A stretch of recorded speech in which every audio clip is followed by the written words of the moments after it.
Hey everybody, welcome to the Song Revolution podcast, brought to you by Nashville Christian Songwriters. Nashville Christian Songwriters exists to empower Christian songwriters worldwide. I'm John Chisholm, and this podcast exists to bring you valuable songwriting insights, inspiration, interviews, and just all around good fun with some of the greatest songwriters, producers, arrangers, artists, and creatives, and beyond. You can find out a whole lot more about us at NashvilleChristianSongwriters.com. Hey everybody, John Chisholm here. Welcome to the Song Revolution podcast, sponsored by Nashville Christian Songwriters. Nashville Christian Songwriters, or NCS, exist to empower you, Christian songwriters worldwide, to fulfill your call to write the best possible gospel-centered songs for Jesus, to build his kingdom and to make him famous. Well, we're glad you're here, and today we're going to do a replay of an episode we did last year with Director of Lifeway Worship, Mike Harland. We're doing this because you might have missed this, and it was a great show. But Mike is also going to be appearing for the second time at our Nashville, well, let me say it this way, NCS Weekend Intensive. We kind of shorten everything to NCS.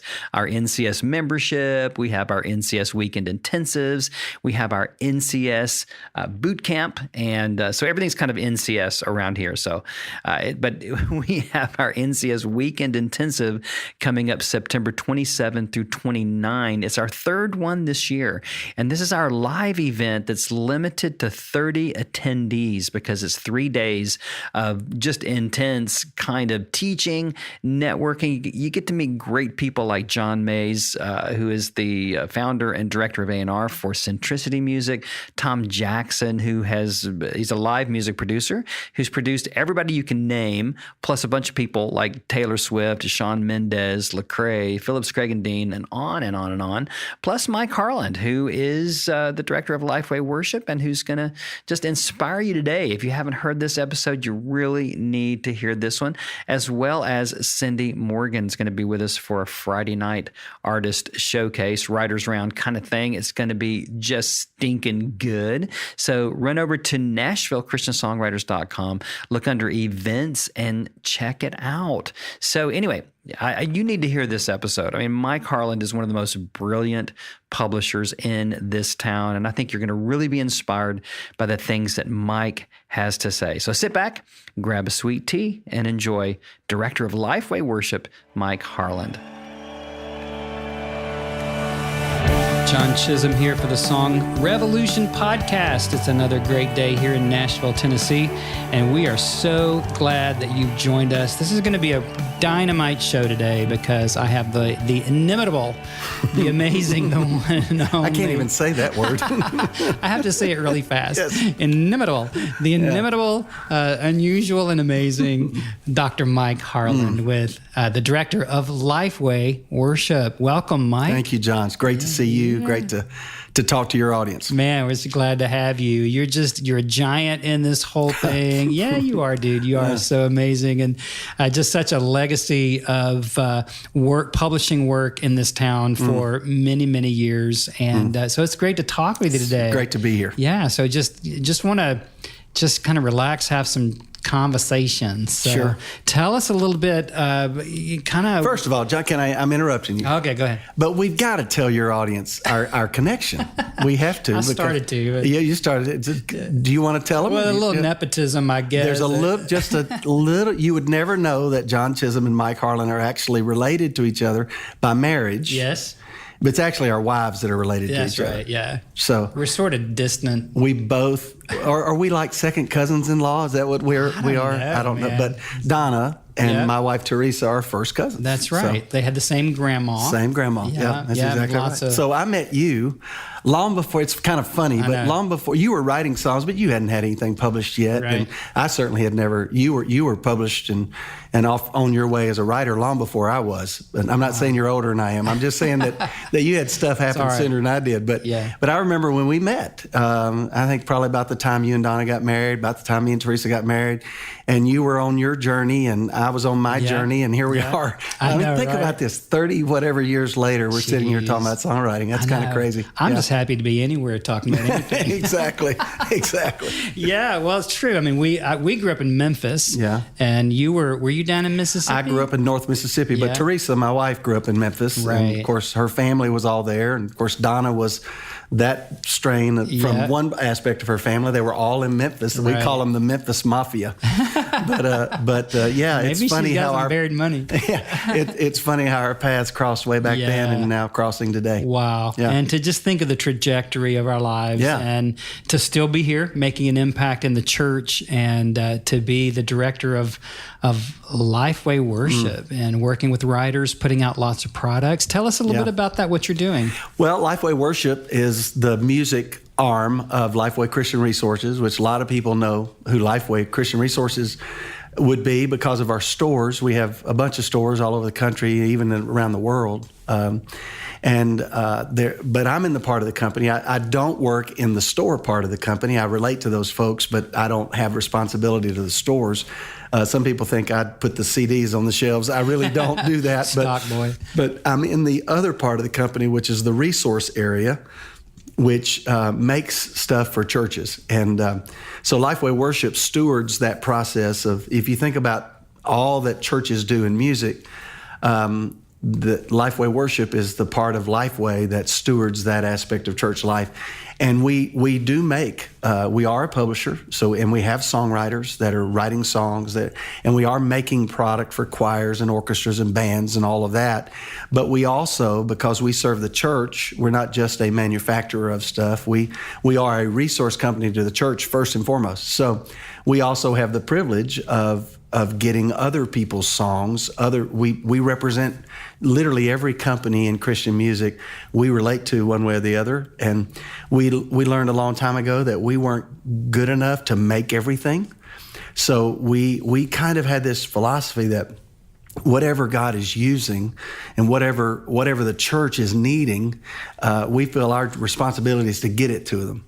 If it happens to be something we wrote or we made, great. That's a short path. But if it's something that somebody else is doing, we want to get that to the church just as eagerly. Because at the end of the day, we exist. We are a ministry. We're a nonprofit company. And we exist to resource the church, period. We want to do that with a healthy business model just so we can keep doing it. But we're not primarily driven by a profit motivation. We don't have a board of directors. We don't have shareholders. We are a entity of the church, and that's the high calling that we have. I felt years ago a calling to ministry. I didn't lay that down when I came to Lifeway.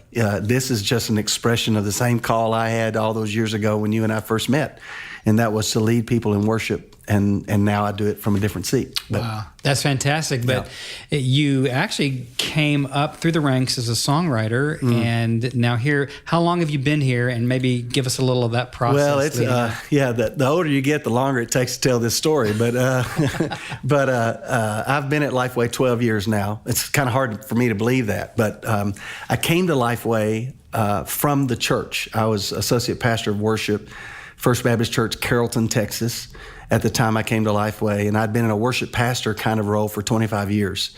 I got my master's degree in church music from New Orleans Seminary, and then from there began to serve churches in a worship pastor role.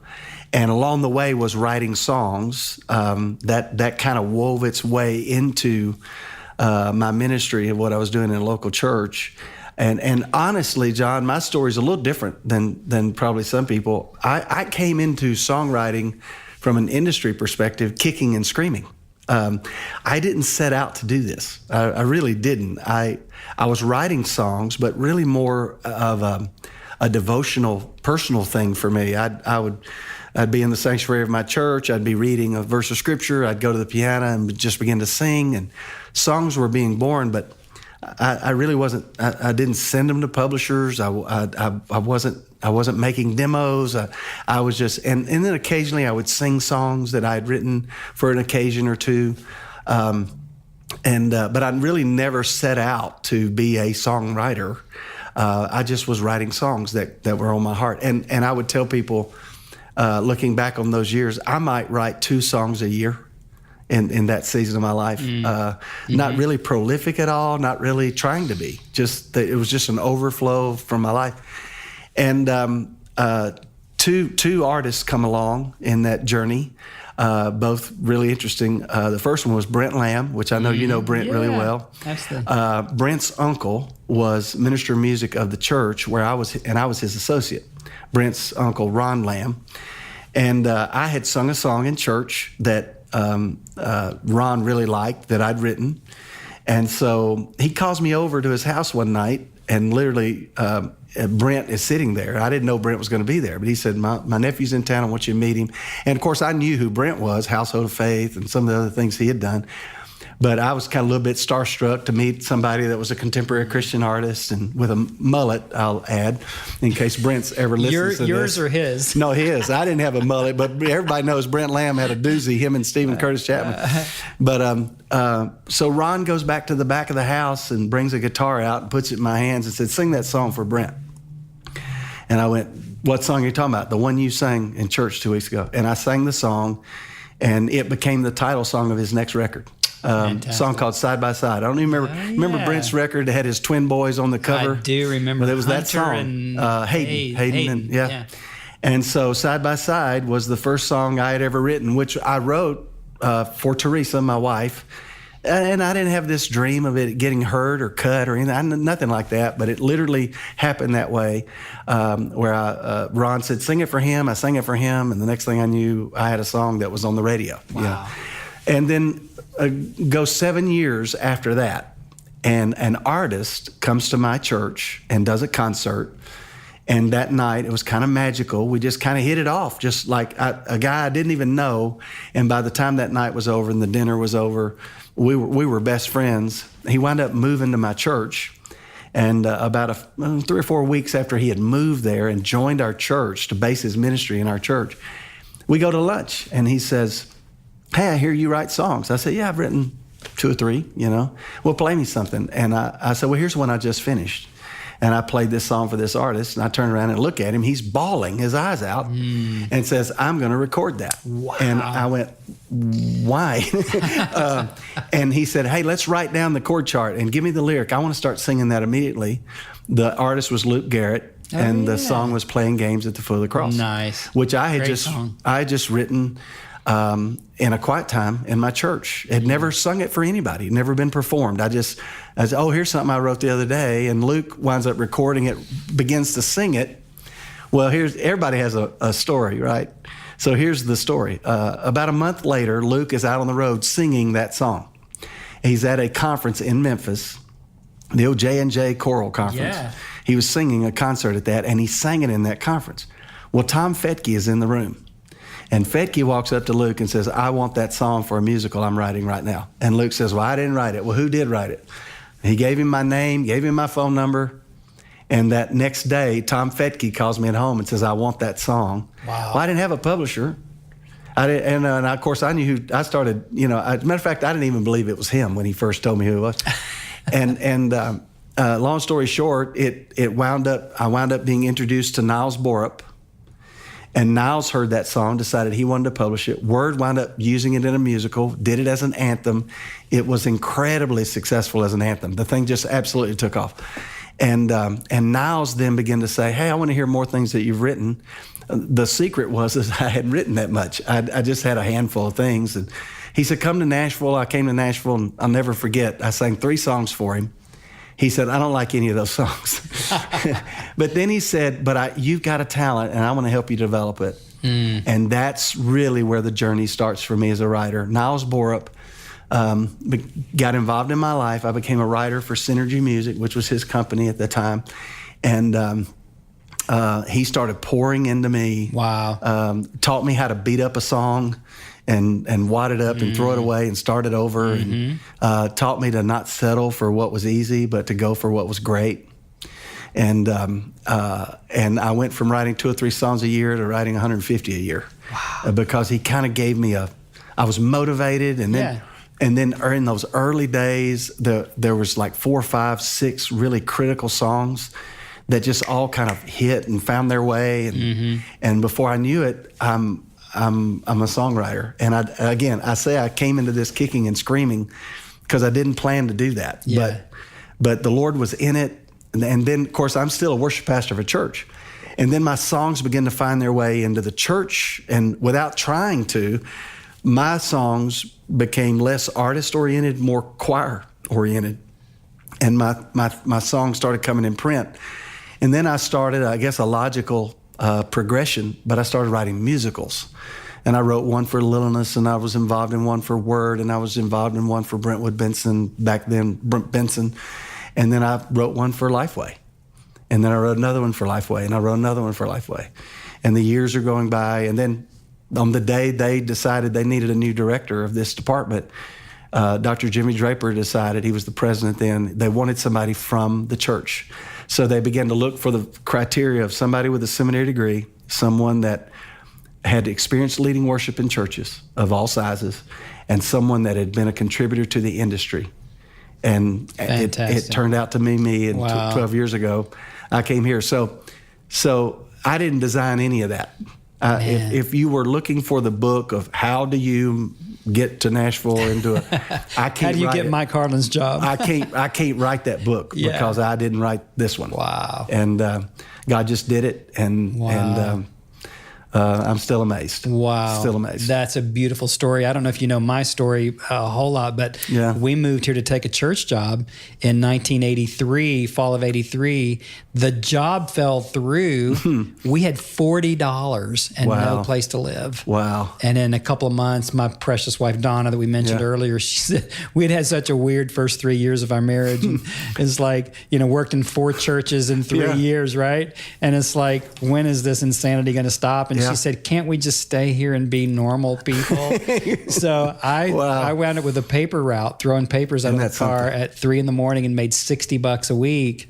But within 2 months, through a mutual casual friend, I'd met Gary McSpadden and Bill Gaither, and they listened to a couple of my songs. They signed me to a publishing deal at Arios Music, their new deal. My first year, I had 19 songs recorded. Yeah. And wound up with a whole career, So it's a similar deal. Yeah. It's like I'm convinced that Ephesians 3, right? That we're he's able to do exceedingly abundantly above and beyond what we can ask or think. I was too stupid to ask for this. Yeah. And so. Not to call you stupid, but I mean, you kind of just kind of... I was as stupid as you were. But boy, we both married real well, didn't we? We married up, man, I'm telling you. Oh, yeah. Dang, 37 years for us this year. Yeah. We're celebrating 36, so y'all got married about a year before we did. Yeah, it was 80, and just, Your mother-in-law was at our wedding.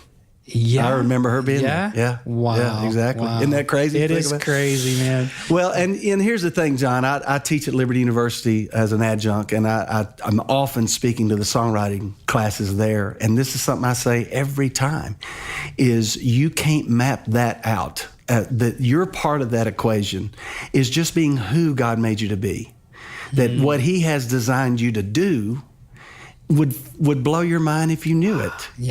But with the mistake I see young writers making sometimes, and I understand why they make it, is they focus most of their energy on what they can do instead of focusing their energy on being who they could be, who they should be. Because if you'll be who God wants you to be, He takes care of the doing what He wants you to do. That happens. I think about Abram, and who became Abraham, not because of who he was, not because of what he could do, but because of who he was. I think about Moses. He wasn't qualified. It wasn't what he could do. It was because of who he was. He was a person who could interact with a burning bush from a place of faith. So his character mattered so much more than his ability did. And I tell young writers, every ounce of energy you spent on trying to be heard, and I realize some of that's got to happen to a degree, is energy you're not spending on being the right person and writing something that's worthy of being heard. That's rich. Spend your energy creatively, not on the publishing part. Find other people that will help you with that part. A company like Lifeway. But spend your energy being who God wants you to be. Wow. And He'll open the doors in front of you. You'll never know which ones to knock on, but He does. Wow. Yeah. I just think that that's so deep and rich, and it's simple, but it's not easy. No, it's not easy. You know, all the time. Not easy. My most frustration as a songwriter was in those years, long before anything was ever cut or done, when I had written something I thought was worthy, and I couldn't get anybody to pay any attention to it.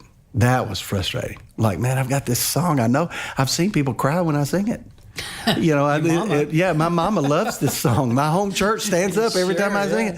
So why won't anyone else listen to it? And I remember how frustrated that was. And that frustration will shut you down creatively. The day you start living in that frustration, you won't be writing any more songs. So don't get into that place of fretting over the platform. God will give you the platforms. They're His to give, not yours to find.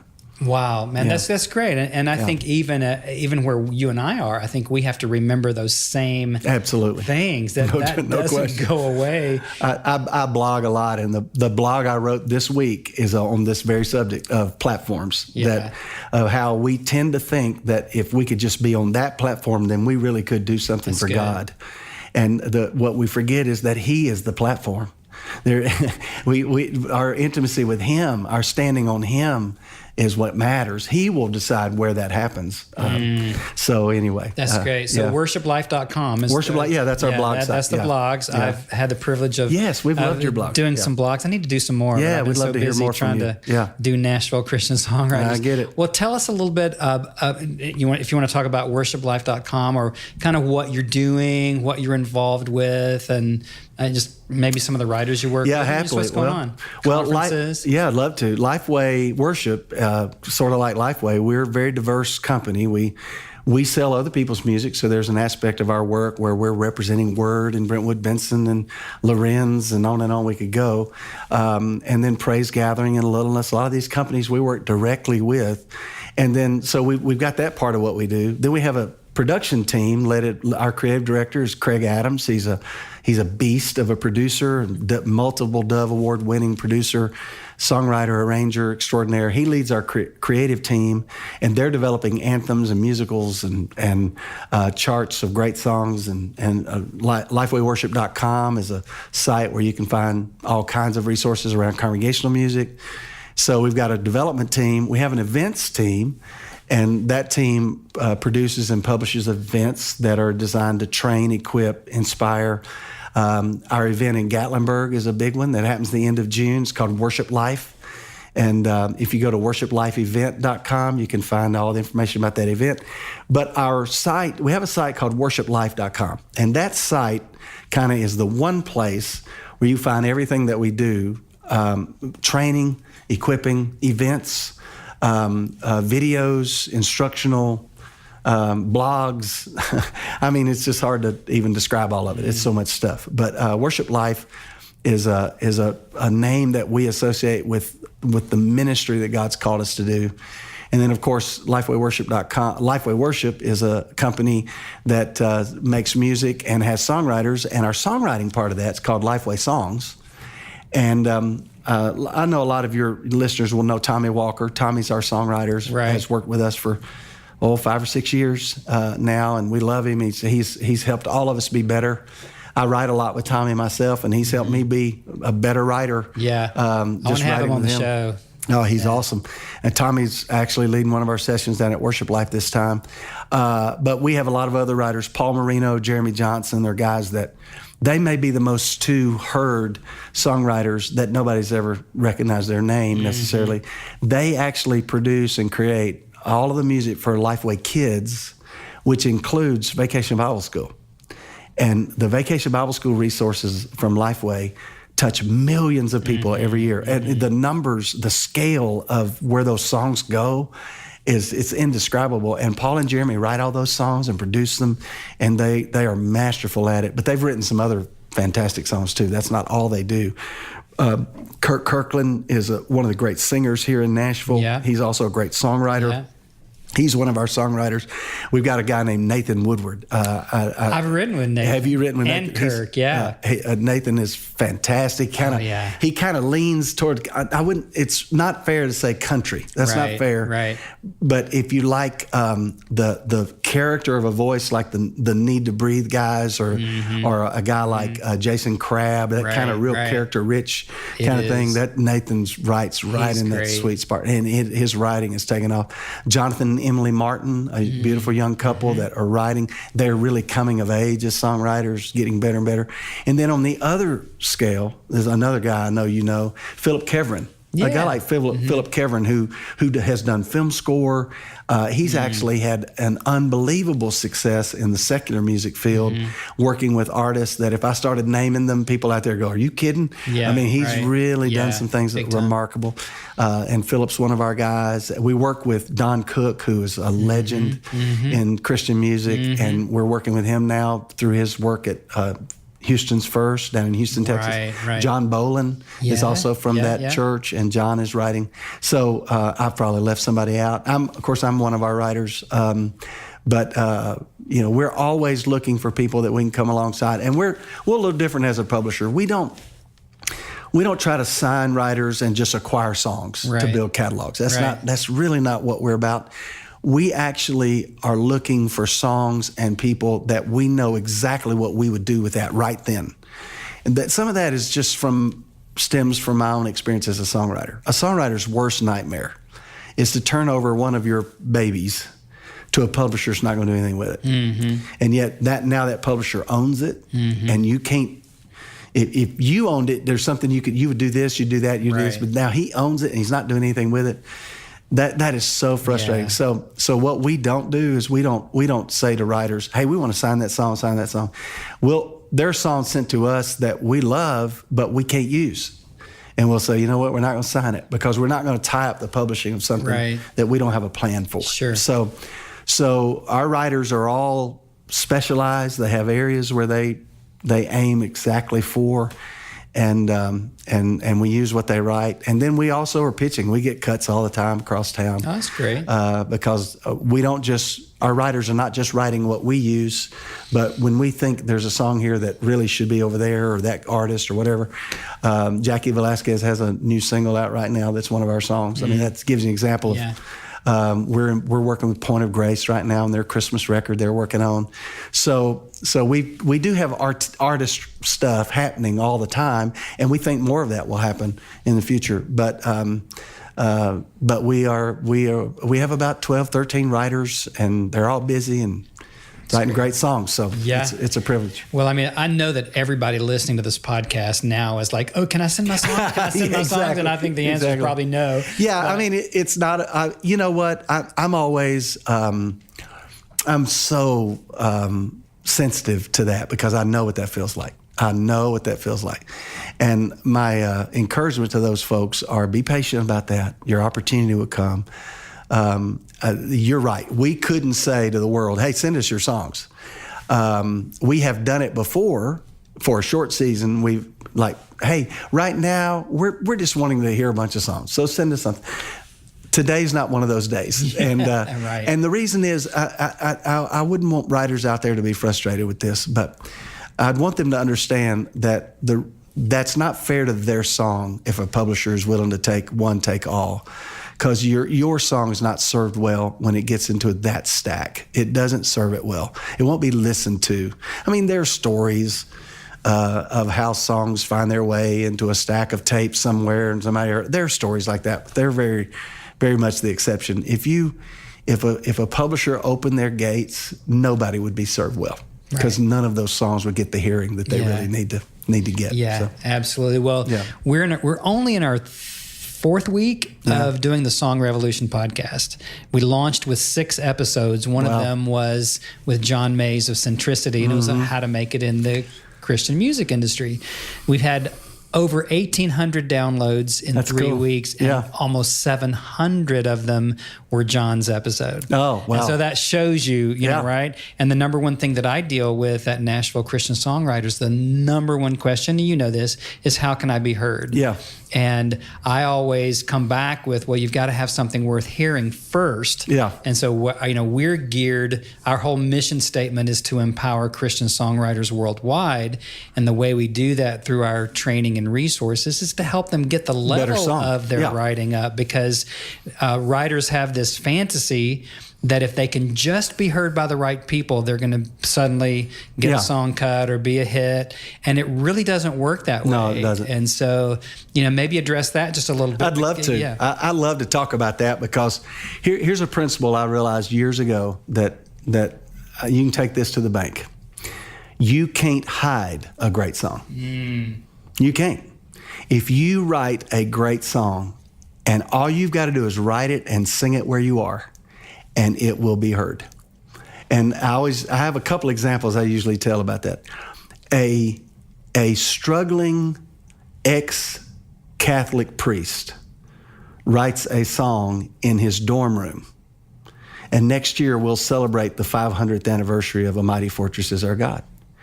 Now, we're not singing A Mighty Fortress Is Our God because he knew the right publisher to send it to. The reason we're still singing A Mighty Fortress Is Our God, which, by the way, you wrote a beautiful thing that Steve Green did on the front of that. Thank you. Yeah, I just remember that. The reason we still sing it is because it's great. It's great, and in God's providence, it is intended to be sung. And I just want to take myself imagination into that room when Martin Luther first wrote it. I don't think he was worried that night about whether or not it would ever get heard, because that wasn't the point of it. Right. So God becomes the publicist, really. I mean, there are companies that are in the process, but God is the one that helps song find their way. And then the other example I always like to give, more in the modern setting, is there's this little Disciple Now band. That's what I called them, in Dallas, Texas. That's just going church to church to church every weekend, doing a 2-hour concert and getting $250. And they do that for 10 years. And one of them's grandfather dies, and he writes a song about his grandfather, and he just sings it in the places where they're singing. And Mercy Me is born, and I Can Only Imagine is the song that everybody that listening to this knows. All right, so what's the lesson here? The lesson is, if you'll write that song, and to your point, that has that quality and nature about it that sometimes, quite frankly, even song publishers can't fully describe. It's just it's an inherent quality that God somehow puts inside a song that is intended to be heard. Then all you've got to do as a songwriter is sing it where you are. If it's a small group Bible study with 6 people, if it's at a church fellowship after church, if it's at a youth revival, if it's a Disciple Now concert, whatever it is, just write the song and be faithful to sing it where you are. And if it's great, Nashville will find you. You don't have to find Nashville. Nashville will find you, because those songs can't be hidden. This person hears it, that person hears it, they talk about it, you sing it here, that person starts singing it, and on and on and on it goes, and it finds its way. And that's literally how it happens. So this idea that if I could just know the right person, if I could just be heard, and you might make some connections, and there you might see some results, but if the song's not great, it's not going to matter long. And the real prudent thing is to be faithful in the place where you are with what God gives you there, and he takes it from there. And it sounds almost like a default, or it's not on us to find those songs. No, those songs take on a life and a character of their own, and they find their way. You can't hide a great song. You can't hide one. If you write a great song and sing it, I'm telling you, the day will come when the world will hear it. Wow. That's just true. That's a great. I remember meeting Kirk and Debbie Dearman in 1988, and they had written "We Bring the Sacrifice of Praise." I think in 80. Yeah. And they just were singing it. Yeah, they were singing, I think, in a church in Dallas, and it wound up becoming like CCLI's top song forever.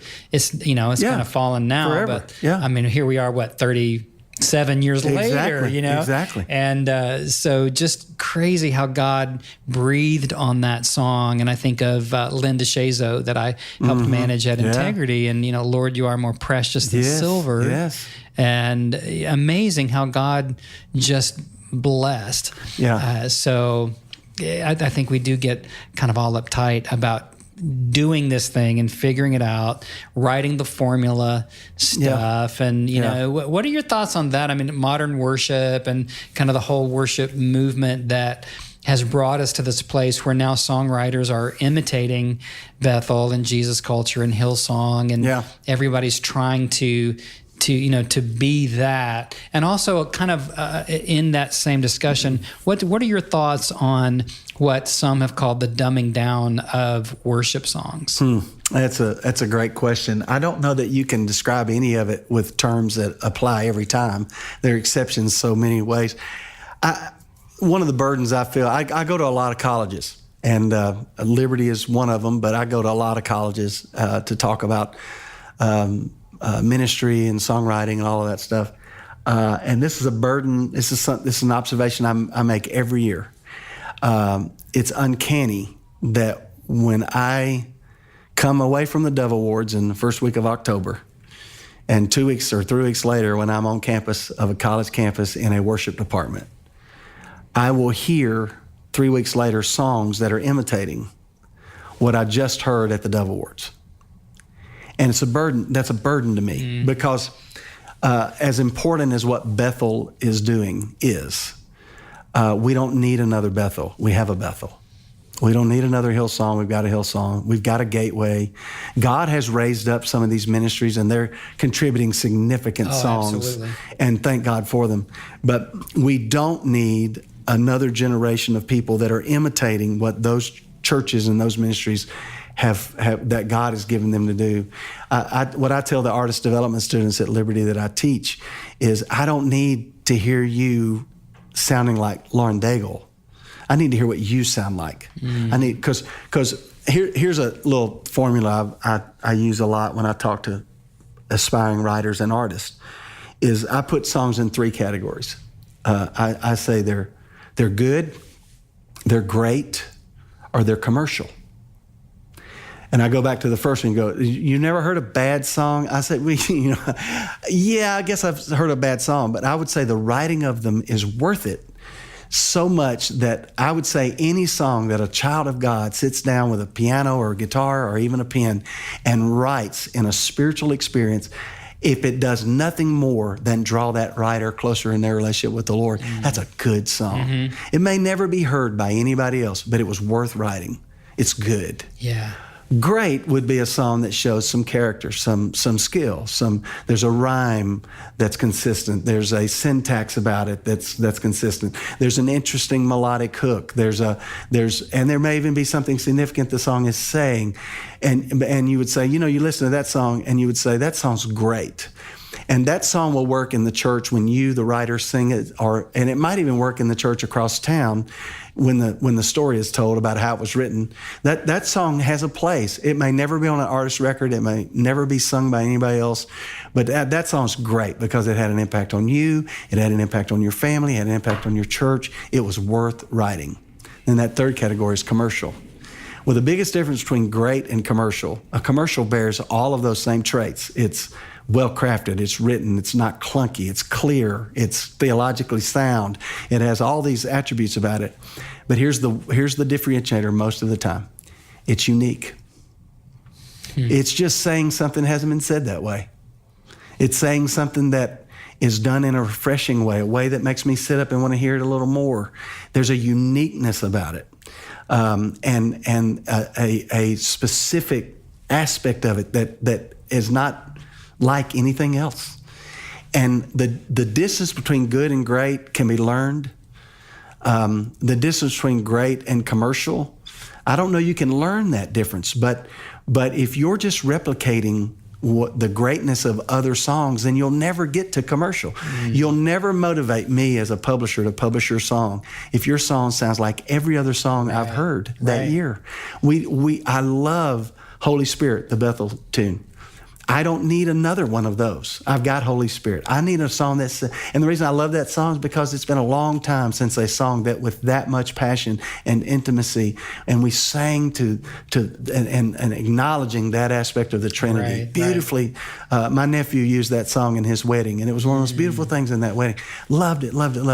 But I don't need another one of those. Yeah, I've got like that one. Good Father. Exactly. Everybody's trying to imitate that. I don't need another one of those. I don't need something that imitates it musically, and I don't need something that imitates it lyrically. I need something that's new and different. And that is the difference between great and commercial. Is it unique? Because I hear songs all the time, younger writers, and when I hear the demo, it's beautifully produced. They can sing, they can play, but gosh, that's just like 10 other songs that I've already heard. Right. And I'll pass on that song, even though there's nothing wrong with it. I'd tell the writer, there's nothing in the world wrong with that song. It's so good. I bet you get a great reaction when you sing it. But I can't invest in it because I've got 10 others just like it that I can. So the difference between good and great and commercial is something that writers need to be aware of and need to understand that the unique aspects of a song is what makes it commercial. Wow, that's great. Yeah. Great. Okay, I'm gonna jump subjects just a little bit here for you. How can I say this? The national hymn writer of China is a woman named Zhao Min. And Zhao Min was a peasant girl on whom, shall we say, God has literally, she's basically uneducated, certainly didn't know songwriting skills. She has written, I don't remember if it's 8,000 hymns. Her songs are sung in every house church and the state church in China. Uneducated, never took a songwriting class in her life. And she is the one person that I could look at in all the world and say, God gives her songs. She'd be out in the field with, I don't know how she did it, but from total obscurity in the field to becoming the national hymn writer for China. Amazing. And that's so unusual, isn't it? It's pretty interesting. But it also points to the reality that there's all kinds of education. She may be uneducated in one sense, but she's a student of something. Because what we write and create is an overflow of what we take into our lives, what we take into. So I don't know her personally. I've heard that story before. Yeah. I bet she is a student of the Word of God. I bet she is in deep and stays long for that much prolific, like somebody like a Fanny Crosby. Exactly. That's who turns out to be one of the great theologians of her era. We think of her as the hymn writer, but good Lord, did she have some insight theologically? Yes, and she didn't get that in school. She got that in another way as a student. Did you know she had to write under 27 pseudonyms? Oh, yeah. Is that crazy? Yeah. And we're still they are still finding lyrics of Fanny Crosby that have never been published. Wow. Thousands of them. Wow. So it's if you're going to be a creator, you're a student of some. You're a student for a long time. So you guys are going to do a project with the lost Fanny Crosby? Well, yes. I mean, there are a lot of people talking about those, and it's been kind of a complicated conversation because who owns it and where you know how muckety muck it can get sometime, and it's not been easy to figure out what to do with them. But there's been I can just tell you. There's been a lot of stuff found from Fanny that nobody's ever heard. Wow. Yeah, is it held by a trust or? Yeah, it's complicated. I don't even know every specific detail of it, but it's a kind of a complicated thing. Not quite sure what to do with it. Well, so the discussion then, and I love your perspective on that Zhao Min, is getting this from somewhere, but the number one thing people say to me is God gave me the song. How many times have you heard that? Absolutely. And then I try to be very nice. Sometimes I think inside, a couple of things. It's like, okay, number one, don't blame that on God. That's kind of one of them. Well, the one I always use is I don't think he did because I believe he would have written a better song than that. Right. Exactly. Right. Or the other one is like, well, I guess he gave it to you because he didn't want it anymore. Exactly. But all snarkiness aside. And by the way, I've written some of those myself. Me too. So, exactly. Me too. So, what do you say when it comes to the craft and learning the craft and some tips. I don't believe in tips, tricks, and hacks. I think that's just stupid. But because this stuff is hard won for all of us. But do you have anything that you'd say to our writers, that might just help them a little bit on their journey that as they're listening to this today? Well, I want to say one thing that I think is important for writers to hear.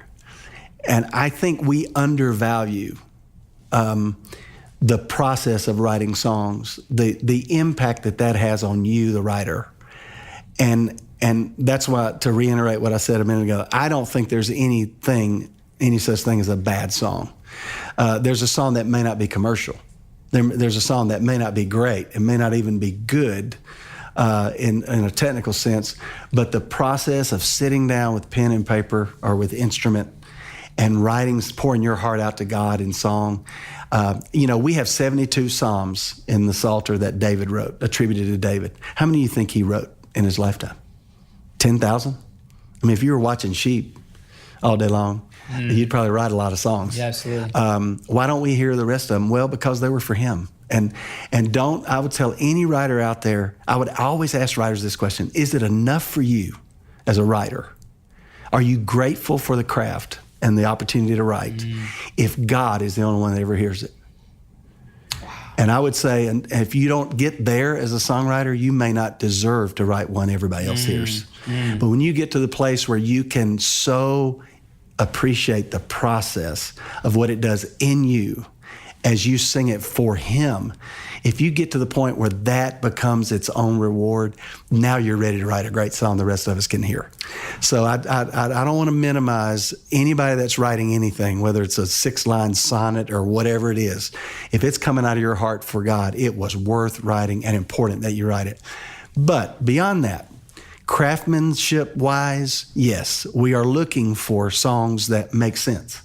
We're looking for songs that say something that's true, that's biblical. We're looking for songs that have a good vocabulary of words that are all stylistically linked to each other. That they're not all over the map, but there's a sense about what they do and how they say it. There's a syntax about it, a rhyme structure that is consistent. And then musically, a lot of those same attributes. An interesting chord progression with a melody that has shape and architecture that is memorable. If you come to me with a song that you've written and sing it for me once, 10 minutes later, can I hum that melody back? Is it that kind of, right. And so, yes, there are things to look for lyrically and musically that represent craftsmanship. And yes, to the work that you do as you're helping writers develop that's important that writers do that. There's a quote attributed to Abraham Lincoln. Of course, there's this also fun thing that people attribute all these quotes to Abraham Lincoln, whether he said them or not. But here's one that I've heard attributed to him. When asked President Lincoln, what would you do if you had 4 hours to cut wood? He said, I'd sharpen my axe for 3. I would spend the first 3 hours sharpening my axe. And I would say to any songwriter out there, sharpen your axe, sharpen it, learn, go to conferences like the one you're doing, go to places like Worship Life, go to these places where you can listen to people. I think about Sue Smith and Write About Jesus, one of the great conferences I know about.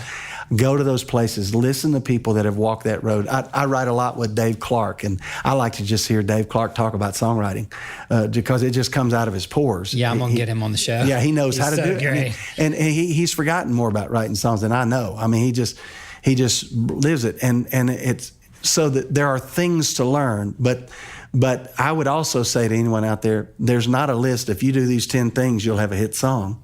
That doesn't exist either. Right, it doesn't. Because you and I could sit here the rest of the day and talk about song after song after song that violate every craft principle that we could ever teach. Yeah. So there's a God factor in all of that too. That's hard. I think about the song I use sometimes as an example is the song Shout to the Lord. It's obvious that God in his providence, matter of fact, you were Integrity during those days, you know that, you know what that song was doing and what it did, and we still sing it. Today, it's sung all over the world.